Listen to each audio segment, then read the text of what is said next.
कहवा उड़ल सोन चिड़ैया। हाँ, कहवा उड़ल सोन चिड़ैया। अंजुरी बीच से छूटल हो।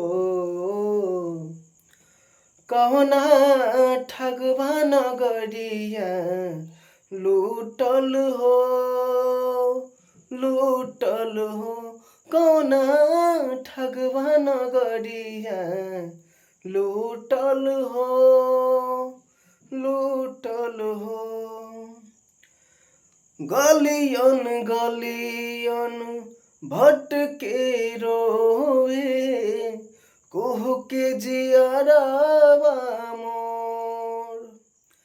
कहाँ बहराइल सुख के मोटरिया मिले न कवनो ठोर।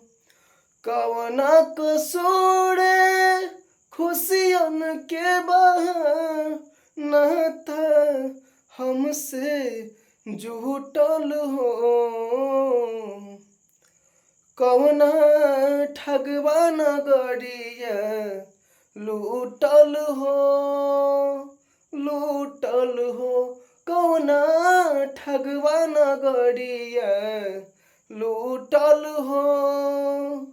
लूटल हो जाने कौना हाल में होई आँखी के मोर पुतरिया।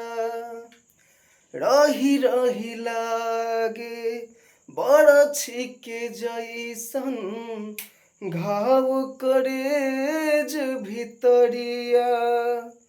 भले के साथे बुरा ना हुई अब तो भरोसा उठल हो।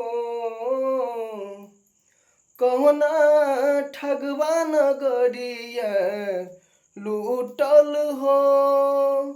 लूटल हो कौना ठगवा नगरिया लूटल हो।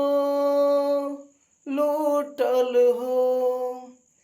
हेलो गाइस, कैसा लगा गाना? लाइक कमेंट शेयर और चैनल को सब्सक्राइब हमारे जरूर कर जा। धन्यवाद।